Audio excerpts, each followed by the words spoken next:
ఈరోజు జరిగిన ఘటన చాలా దురదృష్టకరం అండి. ఎప్పుడు లేని విధంగా గత 40 సంవత్సరాలు ఎప్పుడు పడిన విధంగా ఈరోజు ఈ యొక్క జిల్లాలో వర్షపాతం పడటం, ఇవాళ మార్నింగ్ సుమారుగా 4 o'clock నుంచి హెవీ రెయిన్ కావటం, దాంతో కొండ చర్యలు విరిగి పడటం, ఇళ్ల మీద పడటం, దాంట్లో 5 మంది చనిపోయారు. ఒక 4 అయితే వాళ్ళకి దెబ్బల దగ్గర యాక్చువల్గా హాస్పిటల్లో డాక్టర్లు స్పెషల్ కేర్ తీసుకుని వాళ్ళందరికీ యాక్చువల్గా ట్రీట్ చేస్తున్నారు. ఇప్పుడే ఆ 4 యాక్చువల్గా వాళ్ళతో మాట్లాడాను. వాళ్ళల్లో ఒక అతనికి మాత్రం యాక్చువల్గా ఈ నడు కాస్త స్పైన్ డ్యామేజ్ అయింది. దానికి యాక్చువల్గా అయినా అతను స్టెబిలిటీగా ఉన్నాడు, ఎటువంటి ప్రాణానికి ఇబ్బంది లేదు. అతనికి సర్జరీ కూడా కొద్దిగా స్టెబిలైజ్ అతనికి సర్జరీ చేస్తూ ఉన్నారు. మిగతా 3 కూడా యాక్చువల్గా వాళ్ళకి ఎటువంటి ప్రాబ్లం లేదు. బహుశా 1 or 2 days అయితే వాళ్ళని కూడా డిశ్చార్జ్ చేస్తారు. ఏదేమైనా ఇటువంటి ఘటన జరగటం దురదృష్టం.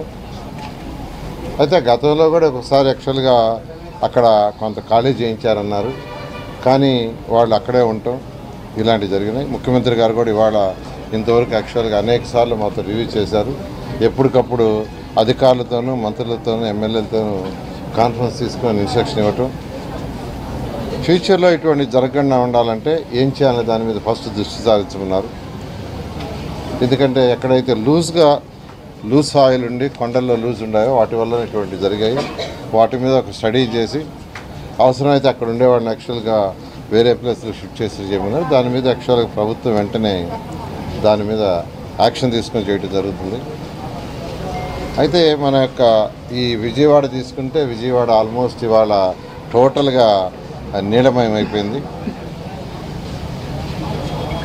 దానికి యాక్చువల్గా ఒక 441 కోట్లతో సుమారుగా 443 కోట్లతో ఈ డ్రైన్స్ అన్నింటినీ యాక్చువల్గా చేయటానికి 2016లోనే మా ప్రభుత్వం ఉన్నప్పుడు, తెలుగుదేశం ప్రభుత్వం ఉన్నప్పుడు నేను అప్పుడు మున్సిపల్ మంత్రిని, దాంతో శాంక్షన్ చేసి యాక్చువల్గా 50% వరకు దాదాపు కంప్లీట్ చేసాం.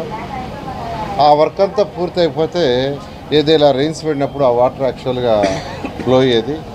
ఆ వర్క్ అంతా ఆగిపోయింది. గత ప్రభుత్వం ఆల్మోస్ట్ ఆ వర్క్ని కంప్లీట్గా దాన్ని ఆపేయడం జరిగింది. ఆ వర్క్ కంప్లీట్ కావాలంటే సుమారుగా 200 కోట్ల రూపాయలు కావాలి. దానికి ఈరోజు ముఖ్యమంత్రి గారు టెలికాన్ఫరెన్స్ చెప్పారు. ఇమీడియట్గా ఆ వర్క్ను టేకప్ చేసి ఇటువంటి పునరావృతం కాకుండా చేయమని చెప్పడం జరిగింది. అదేవిధంగా నున్నా దగ్గర యాక్చువల్గా నున్నా దగ్గర పడే వాటరు అది ఫ్లో ఎక్కువగా టౌన్లోకి వస్తుందని యాక్చువల్గా అధికారులు, మున్సిపల్ దాంట్లో ఉన్న అధికారులు చెప్పడం జరిగింది. దానికి కూడా అంతకుముందు 50 కోట్లతో ఎస్టిమేషన్ వేశారంట. దాన్ని కూడా రేపు యాక్చువల్గా అధికారులతో నేను డిస్కస్ చేసి ముఖ్యమంత్రి గారి దృష్టి తీసిపోయి దాన్ని కూడా చేయడం జరుగుతుంది.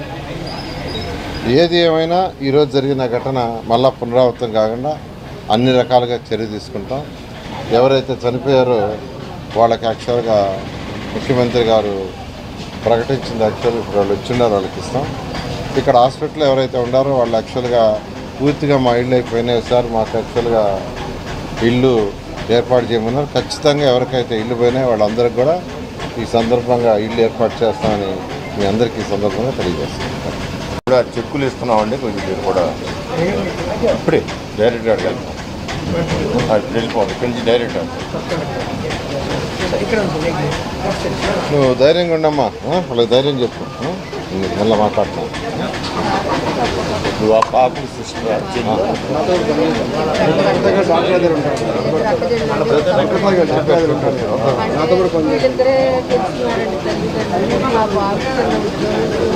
చేస్తాం.